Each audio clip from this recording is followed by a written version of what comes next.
Paul Klee on Modern Art, with introduction by Herbert Reed.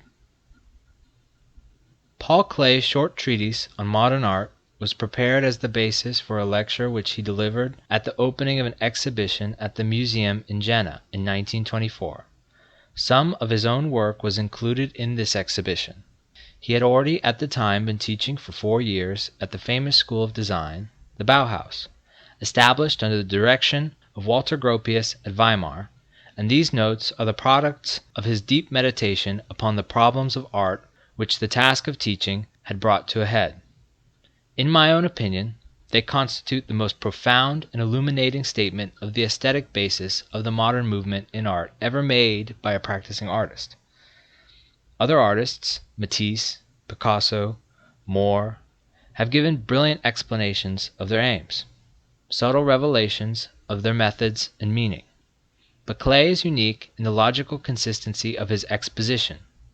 He was of a metaphysical cast of mind, and widely read in philosophy and science, and proficient in still another art than his own, in music. All this gave him a wide range of reference and illustration. Nevertheless, the reader must be prepared for difficulties. These are partly due to the cryptic, aphoristic nature of the writing, partly to the structure of the German language, which is more abstract or conceptual than is English, and therefore cannot always be exactly translated, but chiefly to the inherent difficulty of the subject.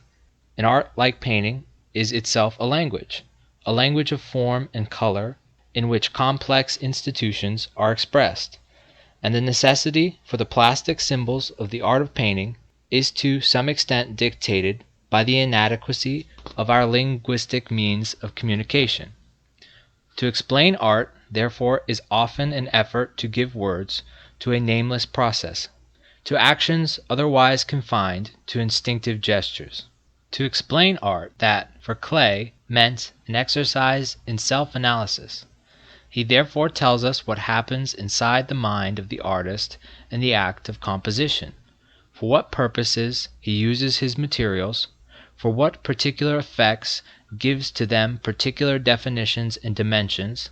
He distinguishes clearly between the different degrees of orders of reality, and defends the right of the artist to create his own order of reality. But this transcendental world, he is careful to point out, can only be created if the artist obeys certain rules, implicit in the natural order. The artist must penetrate to the sources of the life force, the powerhouse of all time and space, and only then will he have the requisite energy and freedom to create, with proper technical means, a vital work of art. But nothing can be rushed. Klee, with a clarity and humility not characteristic of many of his contemporaries, realized that the individual effort is not sufficient.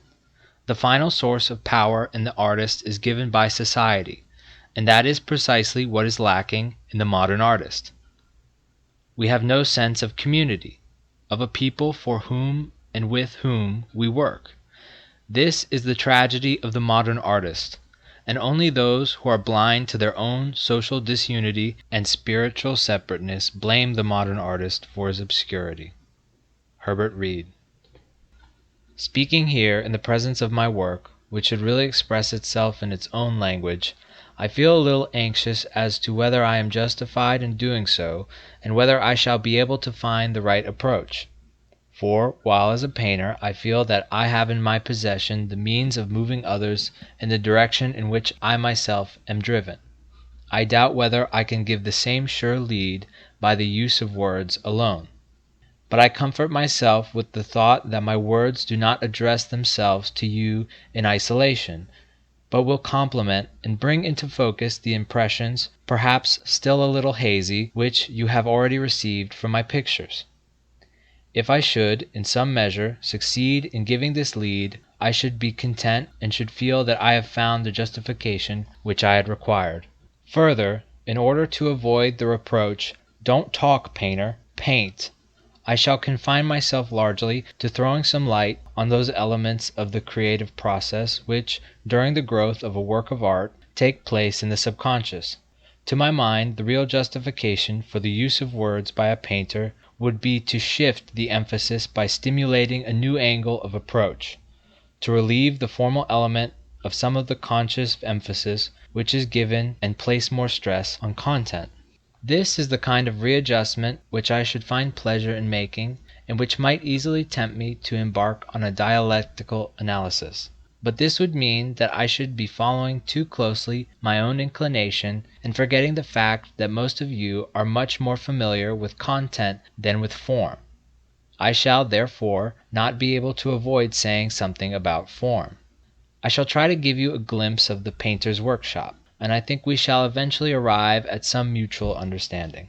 For there is bound to be some common ground between layman and artist, where a mutual approach is possible, and whence the artist no longer appears as being totally apart, but as being who, like you, has been brought, unasked, into this world of variety, and where, like you, he must find his way for better or for worse.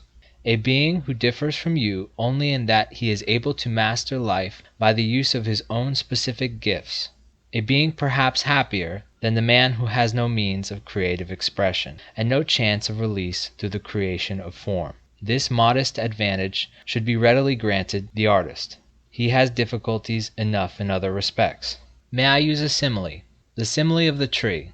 The artist has studied this world of variety, and has, we may suppose, unobtrusively found his way in it. His sense of direction has brought order into the passing stream of image and experience. This sense of direction in nature and life, this branching and spreading array, I shall compare with the root of the tree. From the root the sap flows to the artist, flows through him, flows to his eye. Thus he stands as the trunk of the tree. Battered and stirred by the strength of the flow, he molds his vision into his work. As, in full view of the world, the crown of the tree unfolds and spreads in time and in space, so with his work. Nobody would affirm that the tree grows its crown in the image of its root. Between above and below can be no mirrored reflection. It is obvious that different functions expanding in different elements must produce vital divergences. But it is just the artist who at times is denied those departures from nature which his art demands. He has even been charged with incompetence and deliberate distortion. And yet, standing at his appointed place, the trunk of the tree, he does nothing other than gather and pass on what comes to him from the depths. He neither serves nor rules. He transmits. His position is humble, and the beauty of the crown is not his own. He is merely a channel. Before starting to discuss the two realms which I have compared with the crown and the root, I must make a further reservation. It is not easy to arrive at conception of a whole which is constructed from parts belonging to different dimensions. And not only nature, but also art, her transformed image, is such a whole. It is difficult enough oneself to survey this whole, whether nature or art, but still more difficult to help another to such a comprehensive view. This is due to the consecutive nature of the only methods available to us for conveying a clear three-dimensional concept of an image in space, and results from deficiency of a temporal nature in the spoken word. For with such a medium of expression, we lack the means of discussing its constituent parts, an image which possesses simultaneously a number of dimensions. But in spite of all these difficulties, we must deal with the constituent parts in great detail. However, with each part, irrespective of the amount of study which it may itself require, we must not lose sight of the fact that it is only part of the whole. Otherwise our courage may fail us when we find ourselves faced with a new part leading in a completely different direction, into new dimensions, perhaps into a remoteness where the recollection of previously explored dimensions may easily fade. To each dimension, as with the flight of time, it disappears from view, we should say. Now you are becoming the past, but possibly later, at a critical, perhaps fortunate moment, we may meet ourselves on a new dimension, and once again you may become part of the present. And if, as the number of dimensions grows, we find increasing difficulty in visualizing all the different parts of the structure at the same time, we must exercise great patience. What the so-called spatial arts have long succeeded in expressing, what even the time-bound art of music has gloriously achieved in the harmonies of polyphony, this phenomenon of many simultaneous dimensions which helps drama to its climax does not, unfortunately, occur in the world of verbal didactic expression. Contact with the dimensions must of necessity take place externally to this form of expression, and subsequently. And yet, perhaps I shall be able to make myself so completely understood that, as a result, you will be in a better position with any given picture to experience easily and quickly the phenomenon of simultaneous contact with these many dimensions. As a humble mediator, not to be identified with the crown of the tree, I may well succeed in imparting to you a power of rich, brilliant vision. And now to the point, the dimensions of the picture. I have already spoken of the relationship between the root and the crown, between nature and art, and have explained it by a comparison with the difference between the two elements of earth and air, and with the correspondingly differing functions of below and above. The creation of a work of art, the growth of the crown of the tree, must of necessity, as a result of entering into the specific dimension of pictorial art, be accompanied by a distortion of the natural form, for therein is nature reborn. What then are these specific dimensions? First, there are the more or less limited formal factors such as line, tone, value, and color. Of these, line is the most limited, being solely a matter of simple measure. Its properties are length, long or short, angles, obtuse or acute, length of radius, and focal distance. All are quantities subject to measurement. Measure is the characteristic of this element. Where the possibility of measurement is in doubt, line cannot have been handled with absolute purity. Of a quite different nature is tone value, or, as it is also called, chiaroscuro, the many degrees of shading between black and white. This second element can be characterized by weight. One stage may be more or less rich in white energy, another more or less weighted toward the black. The various stages can be weighted against one or another. Further, the blacks can be related to the white norm on a white background, and the whites to a black norm on a black board, or both together can be referred to a medium gray norm. Thirdly, color, which clearly has different characteristics, for it can neither be weighed nor measured. Neither with scales nor with ruler can any difference be detected between two surfaces, one a pure yellow and the other a pure red, of similar area and similar brilliance, and yet an essential difference remains, which we in words label yellow and red. In the same way, salt and sugar can be compared in their saltiness and sweetness. Hence, color may be defined as quality. We now have three formal means at our disposal: measure, weight, and quality, which, in spite of fundamental differences, have a definite interrelationship. The form of this relationship will be shown by the following short analysis. Color is primarily quality. Secondly, it is also weight, for it has not only color value, but also brilliance. Thirdly, it is measure, for besides quality and weight, it has limits, its area and its extent, all of which may be measured. Tone value is primarily weight, but in extent and its boundaries it is also measure. Line, however, is solely measure.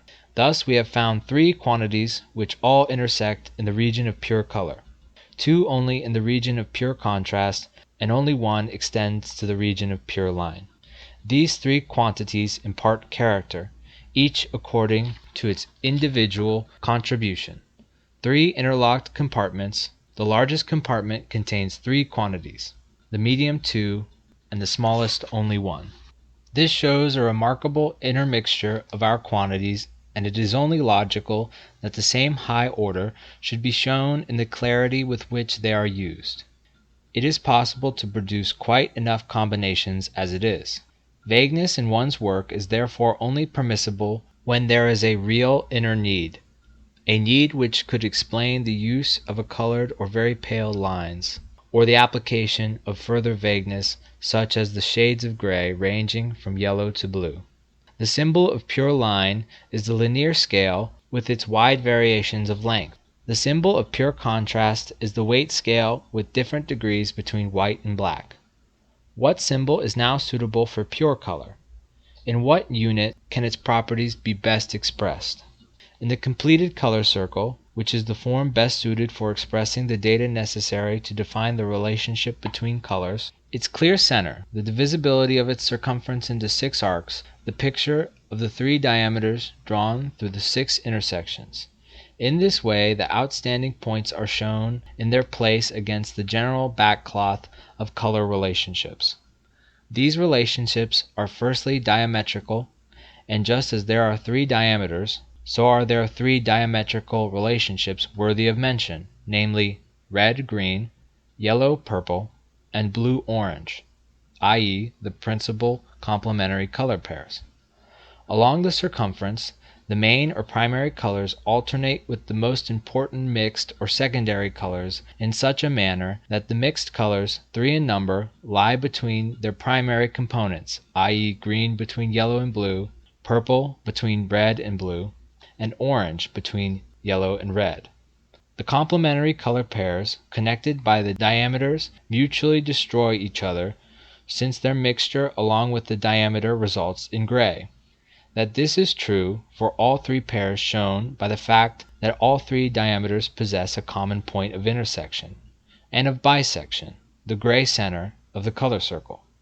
Further, a triangle can be drawn to the points of the 3 primary colors, yellow, red, and blue. The corners of this triangle are primary colors themselves, and the sides between each represent the mixture of the 2 primary colors lying at their extremes. Thus the green side lies opposite to the red corner, the purple side opposite to the yellow corner, and the orange side opposite the blue corner. There are now 3 primary and 3 main secondary colors, or 6 main adjacent colors, or 3 color pairs. Leaving this subject of formal elements, I now come to the first construction using the 3 categories of elements which I have just enumerated. This is the climax of our conscious creative effort. This is the essence of our craft. This is critical. From this point, given mastery of the medium, the structure can be assured foundations of such strength that it is able to reach out into dimensions far removed from conscious endeavor. This phase of formation has the same critical importance in the negative sense. It is the point where one can miss the greatest and most important aspects of content and thus fail, although possibly possessing the most exquisite talent. For one may simply lose one's bearings on the formal plane. Speaking from my own experience, it depends on the mood of the artist at the time which of the many elements are brought out of their general order, out of their appointed array, to be raised together to a new order and form an image which is normally called the subject. This choice of formal elements and the form of their mutual relationships is within narrow limits analogous to the idea of motif and theme in musical thought. With the gradual growth of such an image before the eyes, an association of ideas gradually insinuates itself which may tempt one to material interpretation. For any image of complex structure can, with some effort of imagination, be compared with familiar pictures from nature. These associative properties of the structure, once exposed in label, no longer correspond wholly to the direct will of the artist, at least not to his most intensive will. And just these associative properties have been the source of passionate misunderstandings between artist and layman.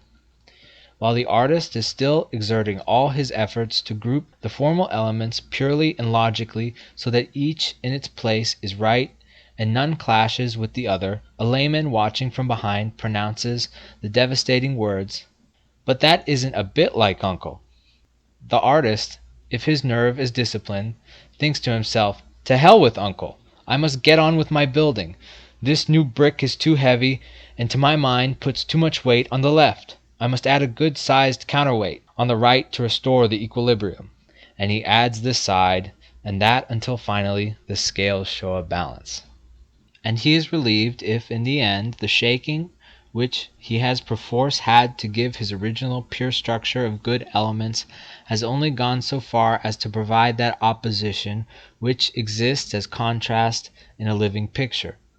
But sooner or later the association of ideas may of itself occur to him, without the intervention of a layman. Nothing need then prevent him from accepting it, provided that it introduces itself under its proper title. Acceptance of this material association may suggest additions which, once the subject is formulated, clearly stand in essential relationship to it. If the artist is fortunate, these natural forms may fit into slight gap in the formal composition, as though they had always belonged there. The argument is therefore concerned less with the question of the existence of an object than with its appearance at any given moment, with its nature. I only hope that the layman, who in a picture always looks for his favorite subject, will, as far as I am concerned, gradually die out and remain to me nothing but a ghost which cannot help its failings. For a man only knows his own objective passions, and admittedly it gives him great pleasure when, by chance, a familiar face of its own accord emerges from a picture. The objects in pictures look out at us serene or severe, tense or relaxed, comforting or forbidding, suffering or smiling. They show us all the contrasts in the psychic physiognomical field, contrasts which may range from tragedy to comedy, but it is far from ending there. Figures, as I have often called these objective images, always have their own distinctive aspects, which result from the way in which the selected groups of elements have been put into motion. If a calm and rigid aspect has been achieved, then the construction has aimed at giving either an array along wide horizontals without any elevation, or with high elevation prominence to visible and extended verticals. This aspect can, while preserving its calm, lose some of its rigidity. The whole action can be transferred to an intermediate state, such as water or atmosphere, where no predominant verticals exist, as in floating or hovering. I say intermediate state as distinct from the first wholly earth-bound position. At the next stage a new aspect appears. Its character, which is one of extreme turbulence, has the effect of giving it life. Why not? I have admitted that in a picture an objective concept can be justified and have thus acquired a new dimension. I have named the elements of form singly and in their particular context. I have tried to explain their emergence from this context. I have tried to explain their appearance as groups and their combination limited at first but later somewhat more extensive into images which in the abstract may be called constructions, but which seen concretely may be named each after the association which they have prompted, such as star, vase, plant, animal, head, or man. This firstly identified the dimensions of the elemental ingredients of the picture with line, tone, value, and color. And then the first constructive combination of these ingredients gave us the dimension of figure, or, if you prefer it, the dimension of object. These dimensions are now joined by a further dimension which determines the question of content. Certain proportions of line, the combination of certain tones from the scale of tone values, certain harmonies of color carry with them at the time quite distinctive and outstanding modes of expression. The linear proportions can, for example, refer to angles, movements which are angular and zigzag, as opposed to smooth and horizontal, strike resonances of expression which are similarly contrasting. In the same way, a conception of contrast can be given by two forms of linear construction, the one consisting of a firmly jointed structure and the other of lines loosely scattered. Contrasting modes of expression in the region of tone and value are given by the wide use of all tones from black to white, implying full-bodied strength, or the limited use of the upper light half or the lower dark half of the scale, or medium shades round the gray which imply weakness through too much or too little light, or timid shadows from the middle, These again show great contrast in meaning. And what tremendous possibility for the variation of meaning are offered by the combination of colors. Color as tone value, e.g. red in red, i.e. the entire range from a deficiency to the excess of red, either widely extended or limited in range. Then the same in yellow, something quite different, the same in blue. What contrasts! Or colors diametrically opposed, i.e. changes from red to green, from yellow to purple, from blue to orange. Tremendous fragments of meaning. Or changes of color in the direction of chords, not touching the gray center, but meeting in a region of warmer or cooler gray. What subtleties of shading compared with the former contrasts, or color changes in the direction of arcs of the circle, from yellow through orange to red, or from red through violet to blue, or far flung over the whole circumference.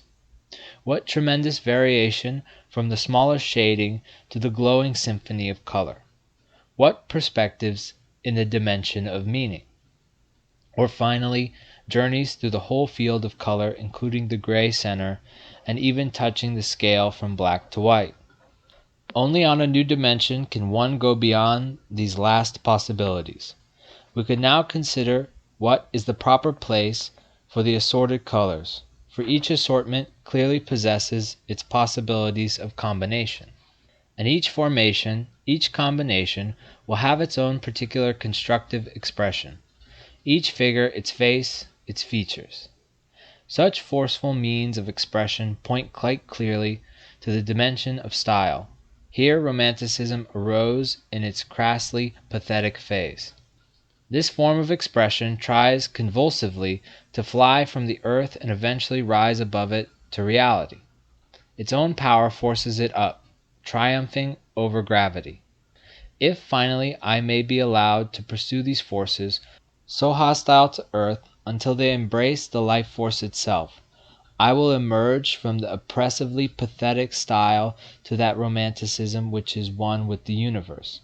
Thus the statics and dynamics of the mechanism of creative art coincide beautifully with the contrast between classicism and romanticism. Our picture has, as has been described, progressed gradually through the dimensions so numerous and of such importance that it would be unjust to refer to it any longer as a construction. From now on we will give it the resounding title of composition. On the subject of the dimensions, however, let us be content with this rich perspective. I would now like to examine the dimensions of the object in a new light, and so try to show how it is that the artist frequently arrives at what appears to be such an arbitrary deformation of natural forms. First, he does not attach such intense importance to natural form as do so many realist critics, because for him these final forms are not the real stuff of the process of natural creation, for he places more value on the powers which do the forming than on the final forms themselves. He is perhaps unintentionally a philosopher, and if he does not, with the optimists, hold this world to be the best of all possible worlds, nor to be so bad that it is unfit to serve as a model, yet he says, in its present shape, it is not only the possible world. Thus he surveys with penetrating eye the finished forms which nature places before him. The deeper he looks, the more rapidly he can extend his view from the present to the past, the more deeply he is impressed by the one essential image of creation itself, as Genesis, rather than by the image of nature, the finished product. Then he permits himself the thought that the process of creation can today hardly be complete, and he sees the act of world creation stretching from the past to the future, Genesis eternal. He still goes further. He says to himself, thinking of life around him, this world at one time looked different, and in the future will look different again. Then flying off into the infinite, he thinks, it is very probable that on other stars creation has produced a completely different result. Such mobility of thought on the process of natural creation is good training for creative work. It has the power to move the artist fundamentally, and since he himself is mobile, he may be relied upon to maintain freedom of development of his own creative methods. This being so, the artist must be forgiven if he regards the present state of outward appearances in his own particular world as accidentally fixed in time and space, and as altogether inadequate compared with his penetrating vision and intense depth of feeling. And it is not true that even the small step of a glimpse through the microscope reveals to us images which we should deem fantastic and over-imaginative if we were to see them somewhere else accidentally and lack the sense to understand them. Your realist, however, coming across such an illustration in a sensational magazine, would exclaim in great indignation, "Is that supposed to be nature? I call it a bad drawing." Does then the artist concern himself with microscopy, history, paleontology?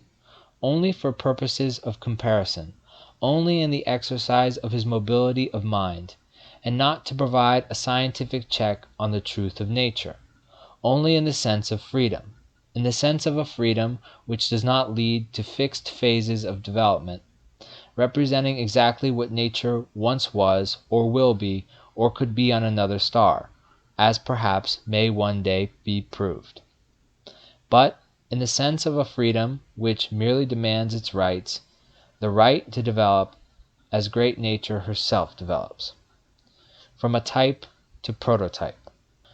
Presumptuous is the artist who does not follow his road through to the end, but chosen are those artists who penetrate to the region of that secret place where primeval power nurtures all evolution, there where the powerhouse of all time and space, call it brain or heart or creation, activates every function. Who is the artist who would not dwell there? In the womb of nature, at the source of creation, where the secret key to all lies guarded. But not all can enter. Each should follow where the pulse of his own heart leads. So in their time, the Impressionists, our opposites of yesterday, had every right to dwell within the matted undergrowth of everyday vision. But our pounding heart drives us down, down to the source of all. What springs from this source, whatever it may be called, dream, idea, or fantasy, must be taken seriously only if it unites with the proper creative means to form a work of art. Then those curiosities become reality, realities of art which help to lift life out of its mediocrity. For not only do they, to some extent, add more spirit to the scene, but they also make secret visions visible. I said with proper creative means, for at this stage is decided whether pictures or something different will be born. At this stage also is decided the kind of the picture. These unsettled times have brought chaos and confusion, or so it seems, if we are not too near to judge. But among artists, even among the youngest of them, one urge seems to be gradually gaining ground, the urge to the culture of these creative means, to their pure cultivation, to their pure use. The legend of the childishness of my drawings must have originated from those linear compositions of mine in which I tried to combine a concrete image, say that of a man, with the pure representation of the linear element. Had I wished to present the man as he is, then I should have had to use such a bewildering confusion of line that pure elementary representation would have been out of the question. The result would have been vagueness beyond recognition. And anyway, I do not wish to represent the man as he is, but only as he might be. And thus I could arrive at a happy association between my vision of life and pure artistic craftsmanship. And so it is over the whole field of the use of the formal means. In all things, even in colors, must all trace of vagueness be avoided. This, then, is what is called the untrue coloring in modern art. As you can see from this example of childishness, I concern myself with work on the partial processes of art. I am also a draftsman. I have tried pure drawing. I have tried painting in pure tone values, in color. I have tried all partial methods to which I have been led by my senses of direction in the color circle.